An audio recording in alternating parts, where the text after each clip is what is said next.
ကောင်းတာနဲ့ကောင်းတာဆိုတာဒီမကောင်းတဲ့သဘောတွေဆိုတာမပယ်လှန်မှုမတွန်းလှန်မှုဆိုလို့ရှိရင်ဒီပုဂ္ဂိုလ်ဟာဘယ်တော့မှအကောင်းဖြစ်လာမှာမဟုတ်ဘူးဒါကြောင့်မို့အမြဲဆင်ញင်သုံးသပ်ပြီးတော့ကိုယ့်ရဲ့အနေထားစိတ်နေသဘောထားတွေကိုဆင်ញင်သုံးသပ်နေဖို့လိုအပ်တယ်ပေါ့ငါဟာဟိနာဓိမုတ်တိကအောက်တန်းကြတဲ့အတွေးတွေအောက်တန်းကြတဲ့စိတ်ဆန္ဒတွေရှိနေတာလားကလျာဏဓိမုတ်တကောင်းမြတ်တဲ့အတွေးတွေကောင်းမြတ်တဲ့ဆန္ဒတွေရှိနေတဲ့ပုဂ္ဂိုလ်လားလို့ဆိုတာကိုယ့်ကိုယ်ဆင်ញင်သုံးသပ်ပြီးတော့အဖြေရှာရဆင်ញင်သုံးသပ်လိုက်တာနဲ့အဖြေဆိုတာထွက်လာဟိနာဓိမုတ်တိကအောက်တန်းကြတဲ့စိတ်ဓာတ်တွေငါမှရှိနေတယ်ဆိုရင်ပြင်ရမယ်ပေါ့ဒီစိတ်ဓာတ်တွေကိုယ်တိုင်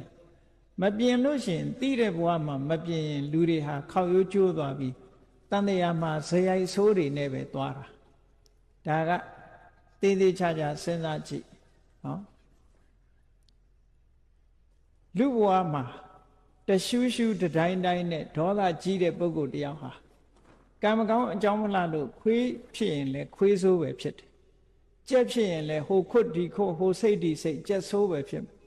ငှက်ဖြစ်လို့ရှိရင်လည်းငှက်ဆိုးပဲနွားဖြစ်ရင်တောင်မှပဲဟိုနွားခွေဒီနွားခွေတရှူးရှူးလုပ်တဲ့နွားဆိုးဖြစ်တယ်နော်ဒီတဲ့ဆိုရင်တော့ကြားတို့အကောင်မလောင်တွေကြိုက်စားတဲ့ချင်းသေးတို့ဆိုတဲ့အကောင်မျိုးတွေသွားဖြစ်တယ်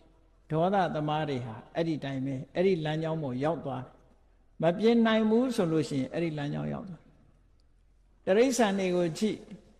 အေးအေးချမ်းချမ်းနေတဲ့တရိစ္ဆာန်ရှိတယ်စူးစူးပူပူရန်လုတ်နေတဲ့တရိစ္ဆာန်လည်းရှိတယ်အကဲခတ်ပြီးတော့ကြည့်ရန်လုတ်တတ်တဲ့တရိစ္ဆာန်တစ်မျိုးတည်းတည်းပဲရန်လုတ်တဲ့တရိစ္ဆာန်ရှိတယ်ရန်မလုတ်တဲ့တရိစ္ဆာန်ရှိတယ်ခွေးထဲမှာလည်းသဘောကောင်းတဲ့ခွေးရှိတယ်သဘောဆိုးတဲ့ခွေးရှိတယ်နော်